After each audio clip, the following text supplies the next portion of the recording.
when I say 10 years time, we look back, keywords don't really make sense. It's the keywordless future. Yeah, 100%. We're not targeting keywords, we're targeting intent and we're targeting audiences. That's why they rebranded it from AdWords to ads, because the words doesn't fit with the long-term vision.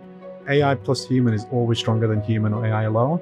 So it's almost like you hire an employee, you train that employee how to do their job, and that's essentially what you do with an AI agent. Client reporting used to take me a week.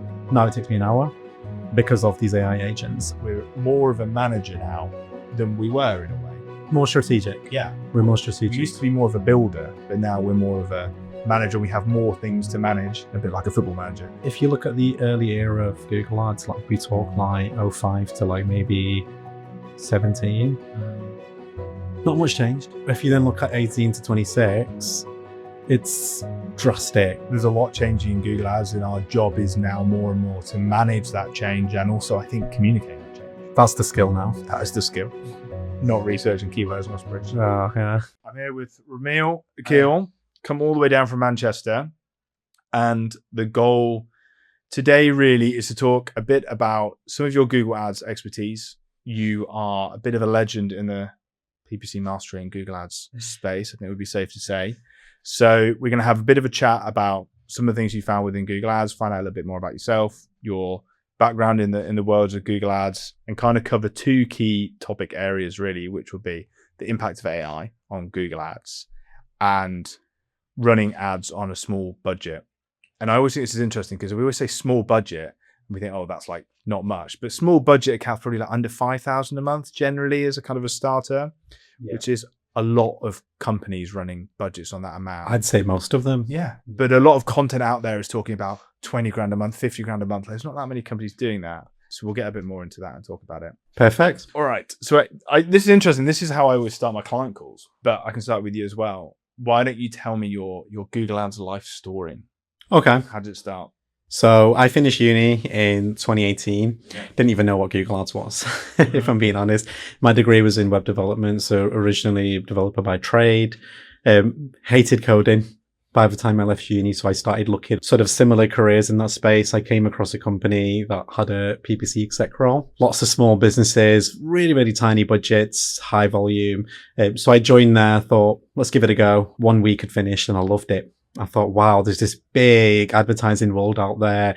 There's millions of businesses investing, and this is actually how Google generates a lot of their income. And this is a full ecosystem.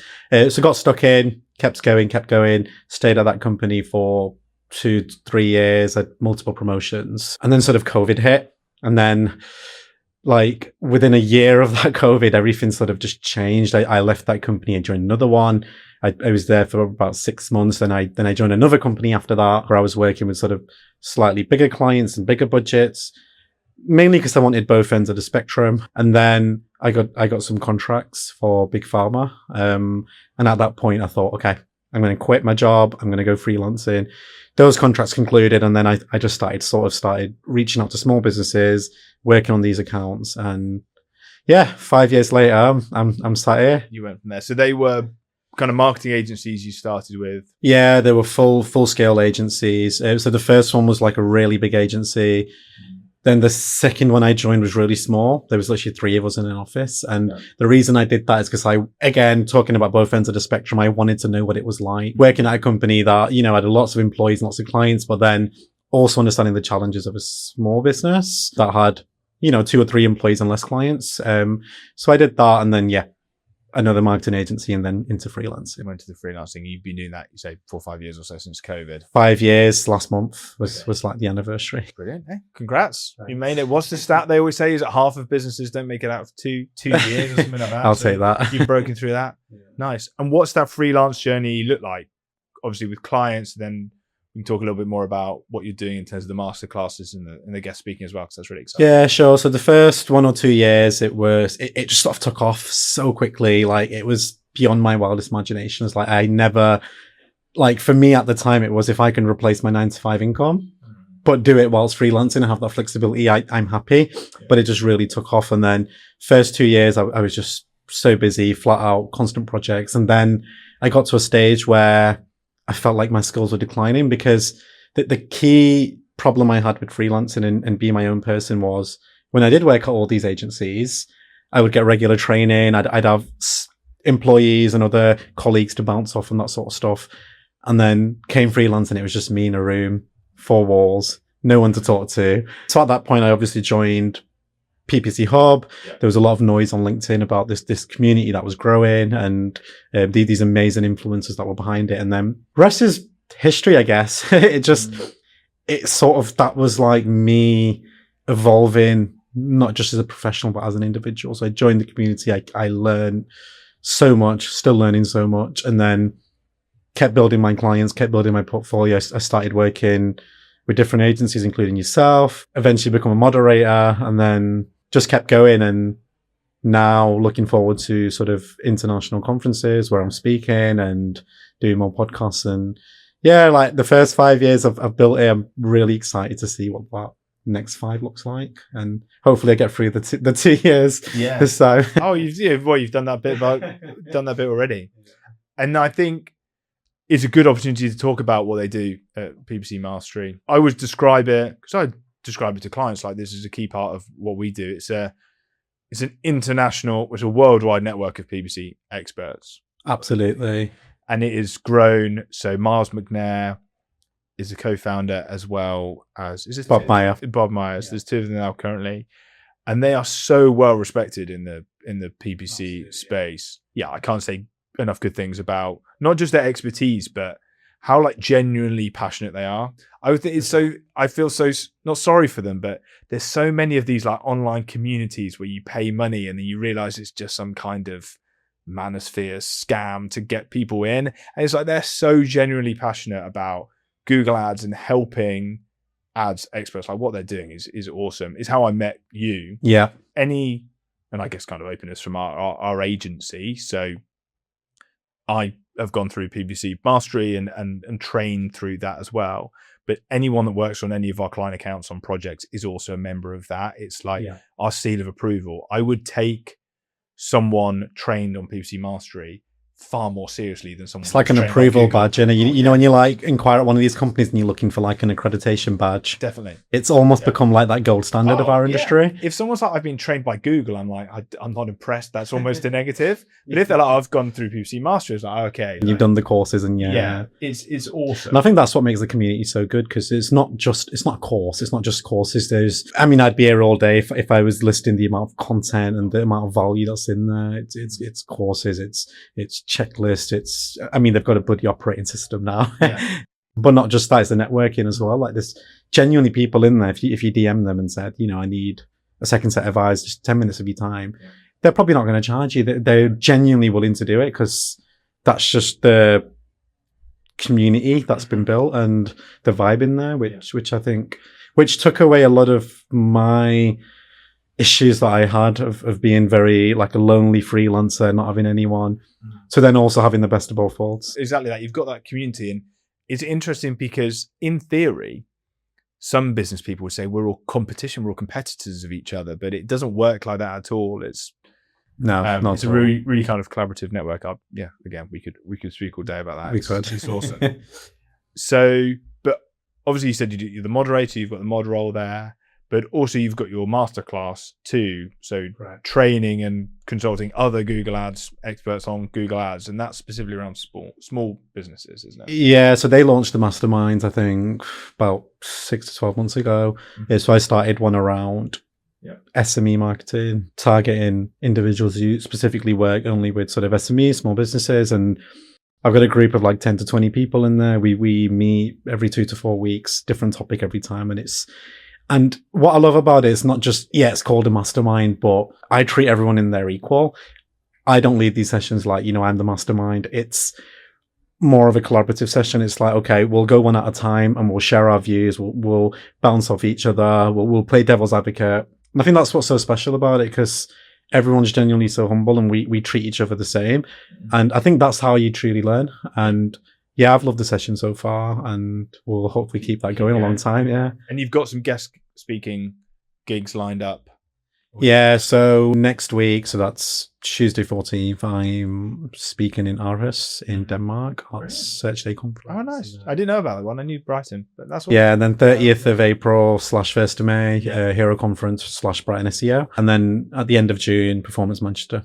So Brighton SEO is like the Oscars of digital marketing. It is a big event, yeah. And what's the topics you're speaking on? So it's the same topic across the board. There will be different presentations, but the theme is the same. So that is how to get the most out of your small budget campaigns. Mm-hmm. And it's interesting what you said before. What is a small budget? Is it 5,000, 2,000?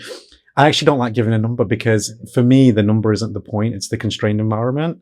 You can have a 5K budget, but still be in a constrained environment. And at that point, I think you still apply those mental models that need to be applied for a small budget. What do you mean by constrained environment?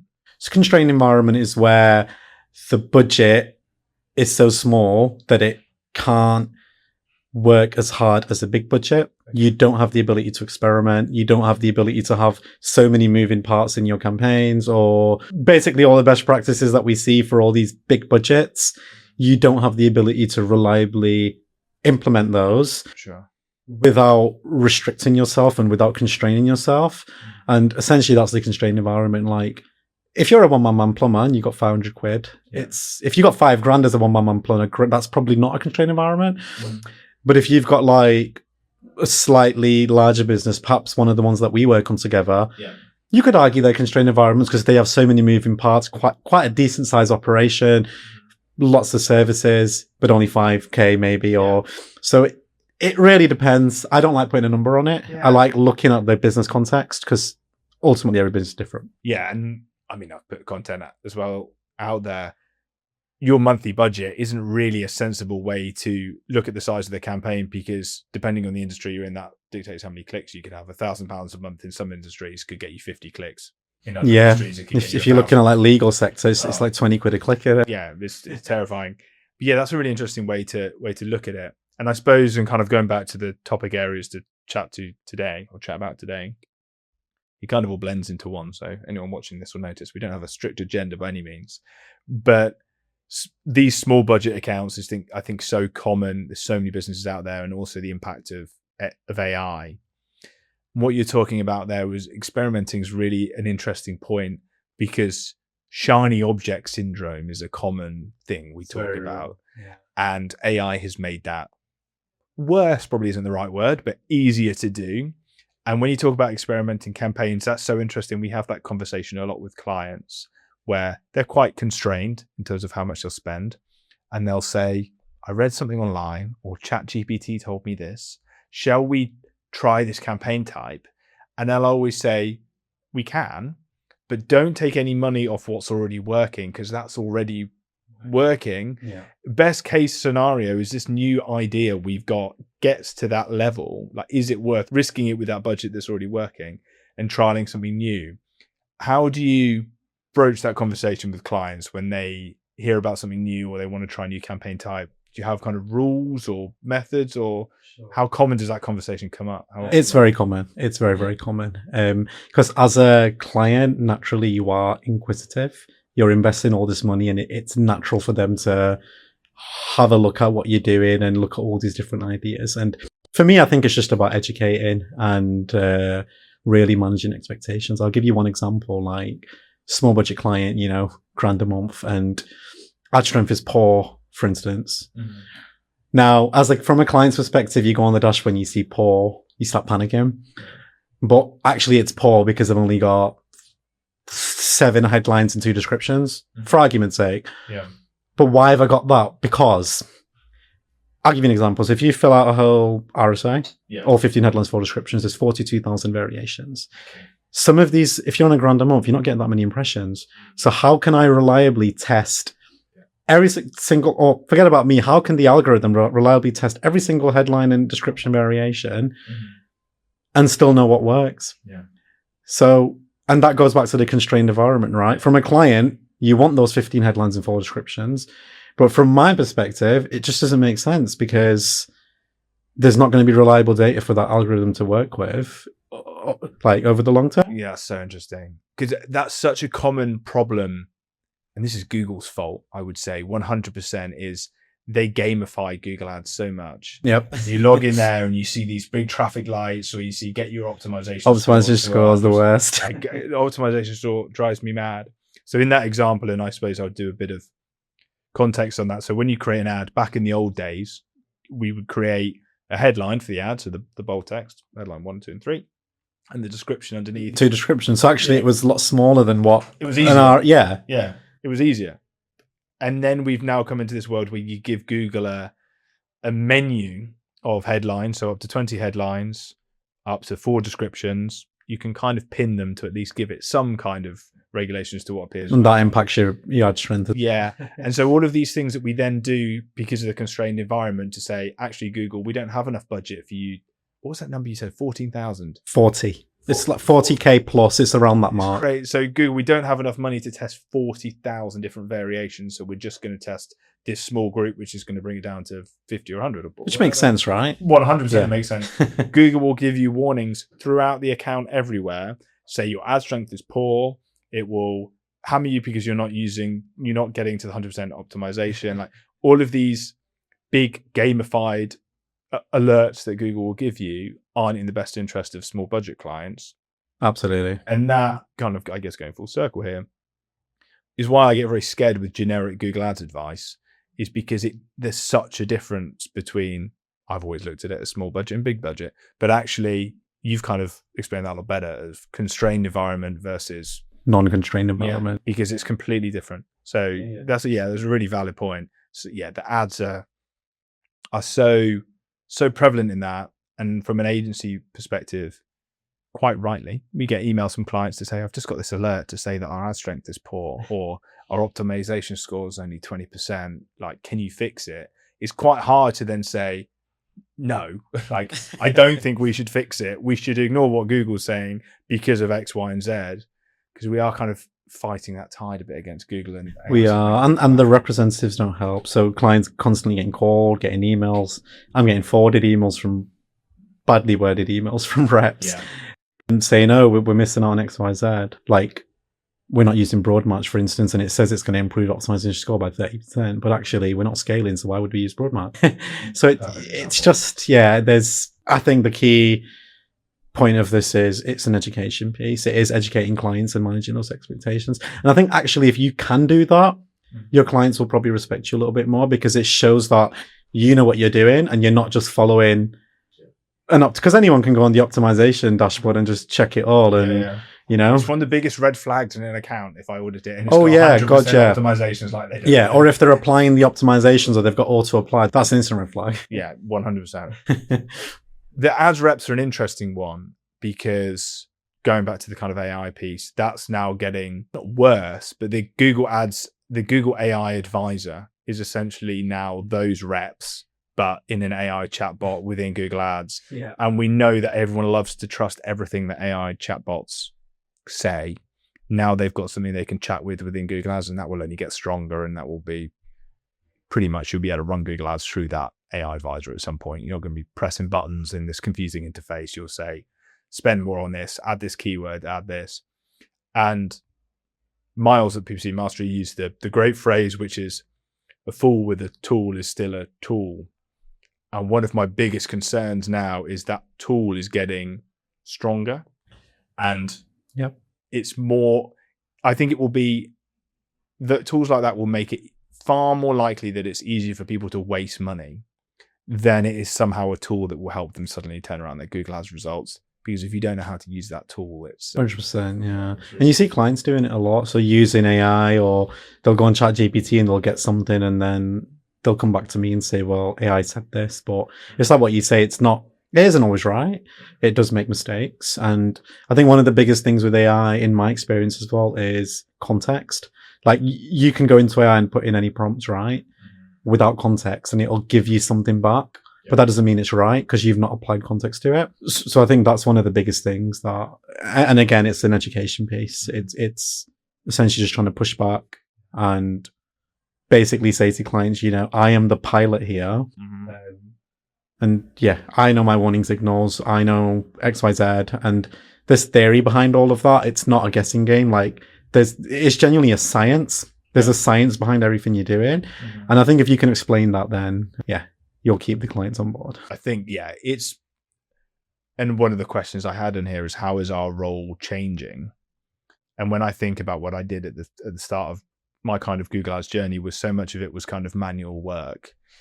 A lot of that can now be improved. Like, I do not have to spend as much time on manual work with clients, but what they're paying us for is that ability to, PPC Mastery uses the kind of army of agents as a way. Like, we've got all of these tools available now, whether it comes in Google Ads. Some of it could be ChatGPT. Some of it could be the recommendations of the Google Ads reps. How do we use those in the right way and kind of manage? We're more of a manager now than we were, in a way. More strategic. Yeah. We're more strategic. We used to be more of a builder, but now we're more of a manager. We have more things to manage, a bit like a football manager. Some of those things have quite big egos and they shout pretty loud. That could be your Google Ads reps or your auto apply recommendations. You've got to kind of use them correctly.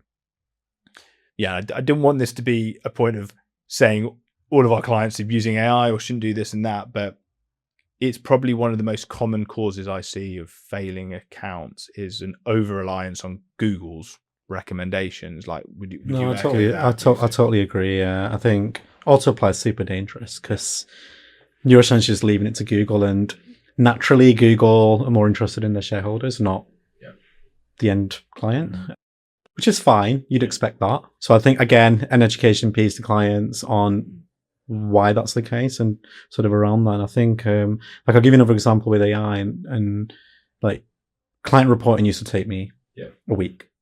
A week every month. I used to dread the beginning of the month because I knew I'd be sat there writing client reports all day for 3-4 days. Now it takes me an hour because of these AI agents. And that's not to say that, I'm getting paid the same to do less work. That's to basically say I've got an admin task off my list, and now I've actually got more time to think strategy and to actually think about the things that actually drive results. And I think that's the real difference and how we can use these tools to our advantage. It isn't that, we're going to use them just to save time and earn more per hour or whatever. It's that I'm going to save time on the repetitive tasks that really aren't moving the needle and actually spend that extra time on growing your business. Absolutely. And I think people that can do that with AI are probably the ones that are going to go the furthest and succeed with it. Yeah, just basically embracing that and integrating that. And it can be anything, right? It can be building campaigns or writing ad copy. It's time saved, more time on strategy, more time with the client, more time understanding the business. And I think those are the things that really make the needle move. Absolutely. And that's, no matter what we say, and I'm sure most clients probably appreciate this, every client we take on, we allocate an amount of hours to. Most people do. Some agencies, I did some freelancing with agencies back in the day. It was like, do not spend 1 minute more than 2 hours, else like we're not paying you any more for it. That's slightly different. But I have a broad understanding of every client we take on about how many hours a month we're going to spend. We're always going to spend that money on those hours on that client. We're not going to charge clients the same and spend less time, but we are going to want to spend that on more strategic, smarter ways of running the campaigns. And there's a few ways I can go with this. One of my favorite ones is when I think back to when I first started with Google Ads and I was analyzing search terms. So you'd have a Google Ads account, you would see everything that your ads had appeared for, all of the things people had searched, and I'm not educating you on this, but I suppose anyone else watching it, you'd see all of the search terms that had come through and you would decide, do we want these keywords in our account, or are we seeing things in there that would make them negative keywords? Yeah. An example of that, one of my very first clients we still work with, they sell curtain poles, curtain tracks, that type of thing. And they specialized in plastic white curtain tracks. So they didn't want to be appearing for like the real designer. I want my curtain tracks gold and pink and yellow and black and shiny and wood and all this. And I would have to go through that list, scan them all and look for, and so I'd use conditional formatting in Excel, like really basic stuff. This was, 5-6 very time consuming. Yeah. And be like, okay, check for the word black in any of these. Okay, then that's now a negative keyword. Check for this now. And there's AI kind of improved. You could then download that report and intelligently say, look for anything that is a color. And then it can, now we can pick out black and blue and gray and green from all of these things and speed that out. And that itself saved me an hour a month on that client, 2 hours a month. And then that just kind of snowballs and snowballs. And then we can use it on more strategic tasks. So a great example of that, and a lot of the work we've been doing, PPC Mastery, is on landing pages, for example. We didn't have time 2 years ago to design, build, consult, and optimize landing pages in terms of offering. We just physically, if we did that as well as everything else, we wouldn't have, got a life to try and live outside of that. That is now available. It's something that previously was out of reach for so many agencies, and now is with the help of AI as well. Yeah. And it's a positive. I think that's absolutely how I look at it from an agent's perspective, and also from a client perspective too, is if your agency is using AI, they are able to do better work for you than if they weren't. 100%. There is an important nuance I'd like to add. For me, using AI isn't just going on ChatGPT. And mind you could probably go on ChatGPT. You could put in a really good prompt and get back whatever context and use it. Download a report and put it. Yeah, which is totally fine. You can do that. But one thing, and I used to do that when it first came out. I think every single person watching this has used ChatGPT to do a touch, right?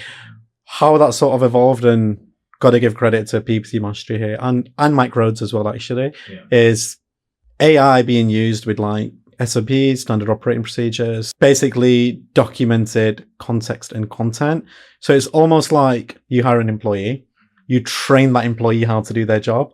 And that's essentially what you do with an AI agent. If you're feeding it with standard operating procedures, with checklists, with templates, with XYZ, basically all of the training material you would give to a new starter, for instance. And then you're inputting prompts into that.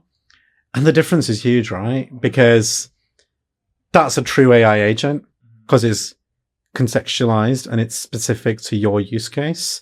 And I think that's the true power of AI and the direction our industry is going in. AI agents with SOPs executing different tasks. And I've been trialing that a lot recently. And honestly, the results are when I used to do it just on ChatGPT, it would save time, sure, but it would still be quite time consuming. And actually the outputs wouldn't be as clean. It was so poorly trained. There wasn't a memory, there wasn't any context. It was doing it generalized, which isn't always correct. But now, and it's not just for our industry, I think for any industry, if you can create an AI agent with SOPs and all these documents and all the knowledge, it's basically an employee. It's basically an employee. So I think, that's a really important nuance, I think, because I think a lot of people still just go on the ChatGPT and just inputting prompts, and which is great, but there is better ways of doing it. It's so generic. And that is, if you look at where ChatGPT or any of these AIs gets all of its information from, it's pulled from the internet. Yeah. And I always think, especially when it comes to Google Ads, the voice that shouts the loudest about how to run Google Ads is Google. So a lot of the recommendations that's going to come from ChatGPT are going to be the Google stuff that is also has its place. But when you can train it based on standard operating procedures that you, as an agency, has built, or you've used part of what the guys at PPC Mastery have done, it's so much more intelligent when you can combine intelligent ways of running Google Ads with the appropriate context. I've had instances where I've just been speaking to an LLM, I've asked it for something, it's given me an output, and then I've replied to it saying, you know what, that's actually not quite right because of X, Y, Z, and it's replied to me saying, oh, you're absolutely right. And I'm just like, well, why do you recommend it? Why do you recommend it? Because if I didn't have that knowledge, I would have taken your word as gospel. And I think that is a bit dangerous in a way as well, which is why I think the SOPs are so important, because they are proper contextualized knowledge being fed into that AI. And now when I use it, I don't have that problem because it scans all of the knowledge. It's almost like my brain in the form of an agent, or Bob and Miles' brain, because they built the PPC OS. So total game changer, I think. It has, and I would say kind of openly, it is scary, and LinkedIn makes this so much worse. Constantly being told that you're about to be wiped about to be out, replaced. You've got some knob, I don't know what level of swearing I can use on this, but some knob who's created something that says, agencies now redundant, fire your agency, you've got X and Y. It can be quite hard to constantly see that. And shout out again to what Miles and Bob have done. They gave so many people confidence to be like, oh no, we can be a lot better at our job, and we can be a lot more valuable and helpful because we're using AI to further ourselves, be a second brain, be a disciplined brain as well. I think that's why standard operating procedures is so helpful too. That it's given a lot of people a lot more experience, a lot more confidence in where the industry is going. But I do also think that gap is going to be massive in terms of who runs Google Ads for people. Because if you are not using that, you're going to eventually fall behind. Yeah, you are so far behind. I mean, me personally, I find it quite exciting. Yeah. I'm not afraid of AI.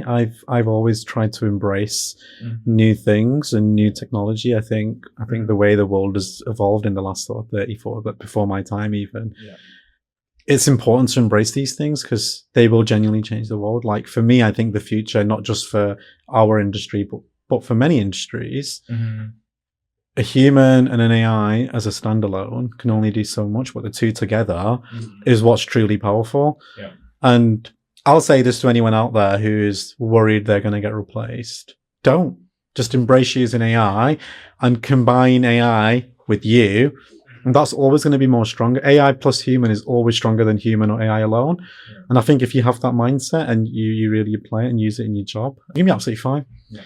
We could go like, this is before my time, but we could go back to the early 90s when the internet came out. People, from what I've heard of stories and whatnot, people didn't embrace it. They said, oh, no, don't use this. This is going to cause this problem and that problem, this problem. But today we can't live without it. Yeah. And it didn't, no one lost their jobs. Yeah. Sure, some jobs will become redundant, but it opened up new jobs and new opportunities. So I think the wave will be the same, if not bigger, with AI. And the key is adopting it in the right way. 100%. And I suppose the big question really is, we can talk about this stuff, but what does it mean for clients? Like what's the biggest impact you're seeing for clients since you've been adopting more AI?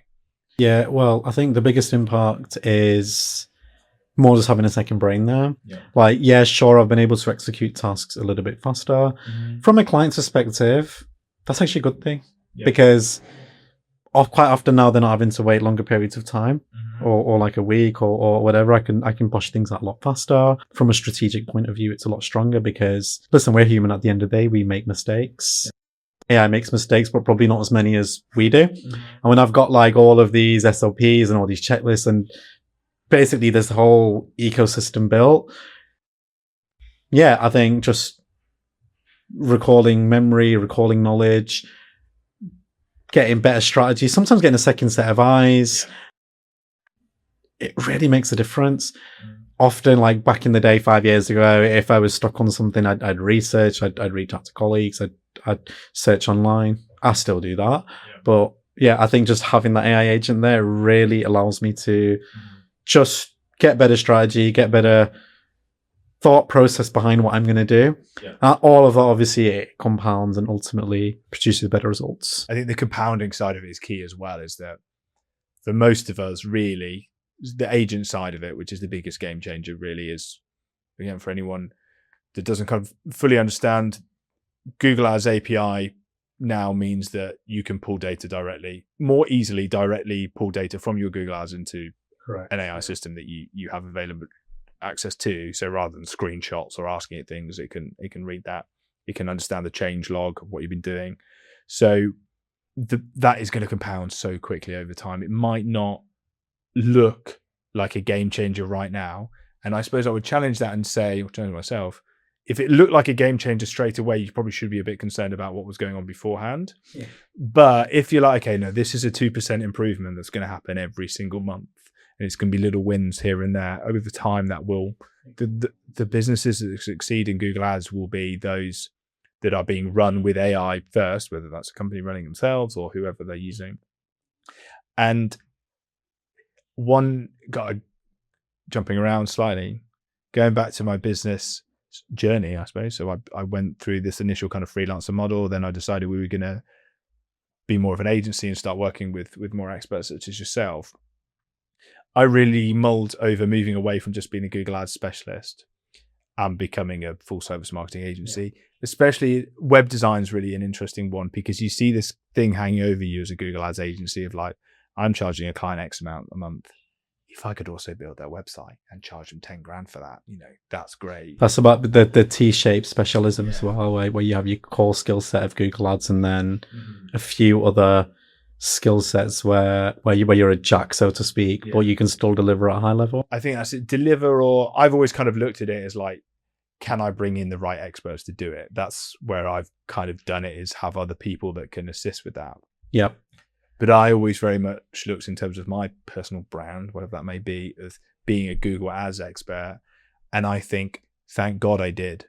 Because if I was trying to also be an expert on SEO and website and email marketing and social media, and then it's moving so quick with AI, you cannot keep You'll be average at everything and not great at anything. And you might be average, slightly better than average previously because you've got average with the help of AI, but you're still not going to the depth and the learning. You're not mastering one vertical. Yeah. And which I think is important. I think that is it, is like with all of these things, I look at it as like the base level skill of everything is getting higher. Yeah. Someone who's only been running Google Ads for 6 months will be better at it now than someone 5 years ago who was running it for 6 months because they have more tools available. But they're still not going to be as good as someone who's been running it for 10 years, who's devoted to it and has the AI experience. And is now using AI on top of it, yeah. So like just the base level is improving. So, and I was on a chat, interestingly, with a client who's also got an agency running it. And like SEO and search and ads has changed more in 2 years than it has in 20, realistically. Like it's great for agencies, but also a real challenge. And if you are trying to be an expert in, you could have a different podcast talking about the impact of AI on SEO, or the impact of AI social on media, and like how can you possibly keep on top of all of that? So I do look at that point in our journey, and I'm appreciative that almost by accident I thought, yeah, you know what? 3 years ago, I was like, I'm going to continue to focus on Google Ads because it is moving so quick that you have to be in front of it, really. Oh yeah. I think if you look at the early era of Google Ads, like we talk like 05 to like maybe 17, not much changed. Yeah. Sure, there was changes, but if you then look at 18 to 26, it's drastic. Like I think around that time you had smart bidding, and then broad match modified got sunset, and then it just become exact phrase broad, and then all these other performance max came out, and then AI, and then it's just been so much. Whereas I feel like it went through like a 10-year period where, yeah, sure, there were changes, but it wasn't like, they weren't like revolutionary changes. They were like little tweaks here, little improvements here. And I think that's going to continue. 100%. I think it's going to keep changing. And I think as a specialist, that's super important as well, to constantly stay ahead of the curve. And essentially that's what, for me personally, that's what the community's for, to make sure that like, I'm not worried ever that I'll ever fall behind, because I know I'm part of the PPC hub, and I know constantly that whatever's happening in the industry, the latest and greatest things, I'll be well within it, because I'm surrounded by the right individuals. Being surrounded by the right individuals is the key, in that people are experimenting it, but in a really safe sense. I'm going to forget the guy's name, but I went on a workshop recently where I put this out in our newsletter. AI Max is a new feature that's come out in Google Ads only really a year ago or so. And I've put this in some of our other content, anytime a new feature comes out, I do not want to be the first person to adopt it. I don't. I stay well away from it and let everyone else, unfortunately, waste either their money or their clients' money. I'm sorry to say this, but let's see how that all comes out, and then we can maybe decide. And I'm the same with ChatGPT ads and everything like that. I look very skeptically on any of these agencies that have suddenly said they can offer ChatGPT ads as part of their offering, because it's so early. No one knows how that works yet. I'm happy to be a second adopter or second. Me too. Very happy with that. Well, with AI Max, I'm still not using it. Yeah, I don't use it on any. I'm not using it. I've experimented it, but it was not great. And I've actually seen a lot of influencers say just. And again, like with me, I'm small, medium budgets, right? It wouldn't make sense for me to use AI Max because, exactly, it's constraining my environment further. So it doesn't make sense. So similarly, maybe we probably ended up on the same webinar, but it was a webinar of an agency that said, we've been using AI Max, go on board and we're going to talk about the results. And I was on it for like 20 minutes and was like, oh, good. I've not missed anything on this. Like everyone was saying, it's been okay in some regard, it's good, but overall it's not really making it. If you got a client that spends, I don't know, 100k a month, and they say, all right, 10k is going to go on AI Max, great. Yeah. Then you can test it, because that's not a constrained environment. But at this early stage, well clear. And what I do find interesting, and I always find this quite hard to articulate, but when in 10 years time, when we look back at what happens over these next 10 years, we'll be able to understand where AI Max fits in, and where text customization fits in, which is where Google decides what the ad copy says. I'm only saying this for anyone who doesn't know. Obviously, I know you know all this. Final URL expansion is another really interesting as well. Yeah. One which allows Google to decide where the ads go. Those things right now are a really messy roadmap that I don't want to be on yet. But when we look in 10 years' time, we'll see all these breadcrumbs and be like, oh yeah, these all became jigsaw pieces. Well, it's like PMax when it first came out. I don't think I adopted it for about a good year. But now, especially for like shopping or if I'm doing like high volume, cheap leads, and it plays a part. It genuinely does. Definitely. And the PMax is a great example because pretty much 2 years ago when I was auditing an account, I wouldn't even, if I saw PMax in lead gen, I knew it was bad, basically. I didn't even need to look at it. Now you need a bit of nuance because sometimes, as you say, in certain environments, absolutely. And we run it for some lead gen and it works well for e-commerce and it's a good tool, but it took time. It took a lot of complaining from from people like... Well, we never even had the search terms to begin with. No, that's crazy to think of. But like this is it though. Now that we have the search terms, we can confidently adapt it. Yeah. Whereas before it was like, well, I don't know what the hell's going on. I'm hoping, and I'd have to go, I don't think we ran it at all before search terms. I don't think for lead gen accounts. Well, there was a script, wasn't there? I think Mike Rhodes had a script where he could extract them into a sheet, which was quite smart. It's so smart, but imagine how wild that is when you talk about Google Ads, that they released a feature where you had no idea what searches your ads appeared for, and you needed an external company to run scripts and then sell that scripts to ads experts. For you to get that insight. And it was the same with channel performance. So you wouldn't know where the budgets, but now that is, I think it's beta, but it is, I mean, I've got it in a lot of my accounts where you can actually see the breakdown, so you don't need that scripts anymore. Exactly. So I think, same with AI Max. It's not adopted. It's going to take time. Globally right now, but it will play its part for sure. Definitely. And one of the other points I was going to make on PMax as well, which is really interesting, is so PMax as a whole is a kind of catch-all campaign. I always broadly explain it as you say to Google, here's my landing page, get me leads. It's slightly more complicated than that, but kind of is where they want it to be. If Performance Max was perfect, maybe all of us would be out of a job. But they've messed that up so much. I don't think it can ever be perfect. I think Google Ads will always need an ad specialist. And that can't be Google. Because there's too many moving parts. There's data analysis, there's building this, there's targeting that, there's testing this, there's this audience, there's that audience. And ultimately, you can't automate all of that. At the end of the day, you will always need a human to look at it and say, actually, this and this works and this and this doesn't. Or we should try this, we should try that. And I think, you need that context bridge. I think we'll be right. Yeah. But the Performance Max, when I look at one of the biggest barriers to entry of that we had with some clients, is they didn't have visual content. That was another. And then it would create it for you. Yeah. Oh God, that is one of the worst. High school presentation. That's it. Like you think Google's AI is going to take over the world? Look at what Google produces when you run Performance Max and it needs a video. If you have a video that it can use as remarketing on YouTube or other channels, then you can add those and it can work really well. If you don't have a video, it creates, they are so bad. A primary school presentation. It's a primary school presentation. With all the flying bits and the word art fancy colours. Oh, terrible. It's got, exactly that. It pulls your headlines, it takes some pictures, it puts some cheesy music over it, and that's going to be competing against companies on YouTube who have invested thousands into a video. And I made this mistake because I watch a lot of YouTube. I have YouTube Premium, so I don't watch the ads. 2 years on, I ended up somewhere without YouTube Premium. Ads on YouTube are as good as TV ads. If they're really good. Really good. You're competing with that with primary school slideshows.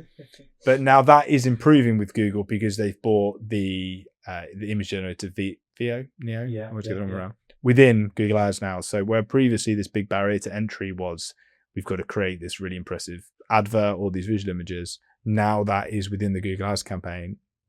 So the barriers to entry on that have reduced significantly. Same as landing pages as well. Like running Google Ads to rubbish websites is no longer an excuse.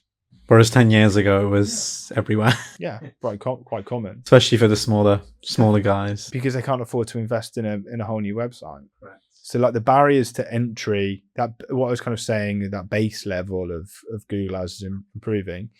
And I always look at that a bit selfishly in terms of an agency trying to win business, is one of the reasons, going back to the start about talking about PPC Hub and the guys and girls there, I don't see you guys as competition because I think everyone's really good at what they do.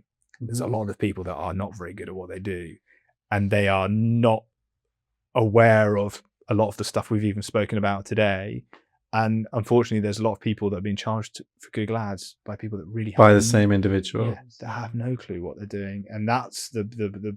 And to be honest, I see it more often than not, which is a shame. Yeah. So I would confidently say, if I audit 10 accounts, majority are in a bad state, and perhaps executed by somebody that didn't have that higher level knowledge. And I suppose that's not their fault because they're just trying to do a job and make a living. But I think it goes back to what I said earlier. AI is not going to replace the PPC specialist. And that is almost proof of it as well, because there's just so much context and nuance involved. And even me, I'm not perfect. I'm still learning. There are still so many things I can learn in this industry, which just goes to show how big it is and how big that platform is for you to keep learning and expanding. And new things will come out that exactly. And older things that we knew on the back of our head will be sunset and they won't be accepted anymore. So like I remember back in the day we used to split by match type and SCAGs and all of that, and now it's, if you see that, you sort of raising your eyebrows. I suppose what's interesting, I learned that from you really. That was probably one of those older features that I was kind of hanging on to and learning from other people that are further on in the journey, but within that kind of world of being a Google Ads expert, you realize that that's that kind of next level thing, whereas there's people still out there that are using, which says single keyword ad groups and that type of thing, which just aren't logical. But yeah, I think it's the keywords is a really interesting one, and a lot of my content out there, there's two things that I predicted this year I've been quite happy with. So in my first January newsletter, I said this is the year that there'll be ads in AI search, and literally a week later, ChatGPT announced it, and I was like, oh yeah, I'm quite happy. Not happy with using it, but like it's clear where it's going. But the other big one, realistically, is keywords as a whole are not gonna. When I say 10 years time, we look back, keywords don't really make sense. It's the keywordless future. Yeah, 100%. And when you look at all these breadcrumbs of Google, and we talk about broad match and text customization and final page URL and the importance of audiences, signals, all of these things, these are all lining up for a world where keywords don't exist. So obsessing over keywords now can make sense in a constrained environment, which is why it's so hard that you have to have this nuance.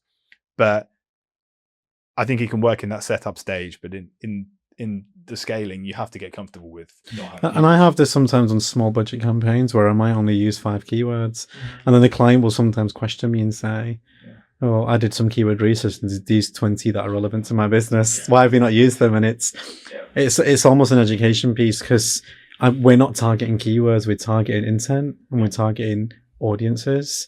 And I think that's the mindset it's evolving to. Like, even if you look at DSA and PMAX and even AMAX, there's no keywords involved. And those are the campaign types which will get adapted a lot long term. But even like audience targeting, if you go back to 2017, 2018, it was very early days for audience targeting. And then all of a sudden you had like in-market audiences, affinities, custom intent, all that super cool stuff started to come out. And it's like what you say, breadcrumbs.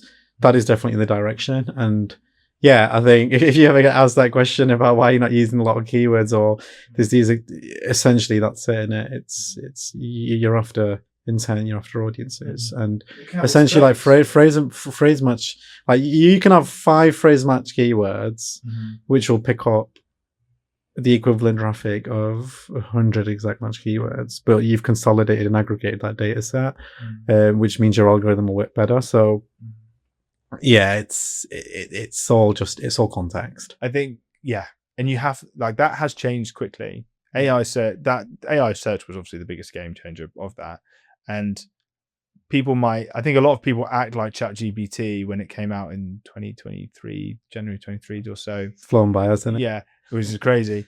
They act like it was just this like messiah that came down and no one had ever thought about it. Google clearly knew this was coming, because 5 years before that, it was talking about broad match. They released Gemini like a month later. Yeah, like it wasn't like, oh, crap, like here he has, Jesus has arrived. Like let's all now start building these AI LLMs. Like they're all existing, but they knew this was the way it was going. Threading the breadcrumbs is the key to kind of surviving in that. An example I use is when I first learned Google Ads. I was like different. I didn't come through a marketing agency. I was working at at a business In-house. development role. They were like, we had agencies running ads. It was going horribly. My boss sent me to research, to basically learn Google Ads, see if you can do it for us. So this was 2015. Went on a course, really good course. Everything was about keywords. Every single thing we did. Which it was back then, wasn't it? You had misspellings and everything. Oh, yeah, I had misspellings. It was great. It was a chauffeur agency, and you realise people cannot spell the word chauffeur. Yeah. Oh, God. SHOFER. So, oh, God. So that was all in there and all this stuff. Everything's about that. And then that was how I started. And when I first took on my new clients, everything was about keyword research. I used the example about colours of certain products, how you could add that in. But then things kind of change over time. But I look back, the guy who ran the course that I went on 10 years ago, back then he was talking about building a piece of software about keyword research. It would crawl competitor websites and creating all of this stuff. I'm sure he was a lovely guy. I was still getting his emails saying this tool's nearly live, this tool's nearly live, this tool's nearly live. I spoke to him last year because I'd seen him on LinkedIn. He said, I want to talk to you about this tool, and he's launched a keyword research tool. And I was like, I'm sorry, but like, that's a bit late. Yeah, a little bit late to the party on that one. Like it just doesn't make sense. But I think keywords are tough because when you ask someone who knows nothing about Google Ads, tell me one thing about Google Ads, they'll say, oh, well, our keywords are. Well, that's why they rebranded it from AdWords to ads, because the words doesn't fit with the long-term vision. And it's another pet peeve of mine I have. When people still call it AdWords, yeah. I especially, it's one of those key signs of, oh, you're a bit behind on that one. Yeah. Yeah.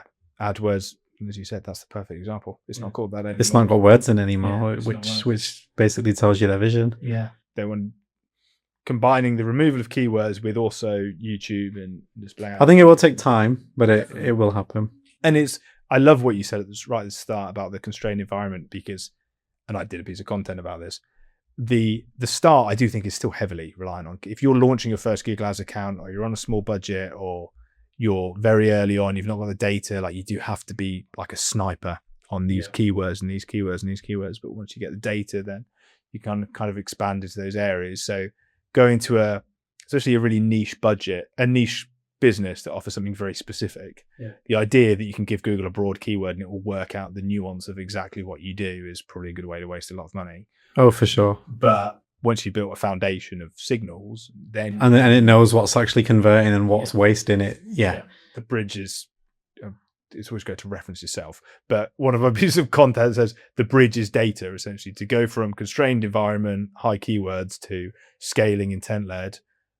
There's a big gap there, and that bridge is data. If you can fill that with data and signals and positive metrics to Google, then you can be more comfortable handing that over. Doing it too early is one of the biggest failings in Google Ads accounts right now.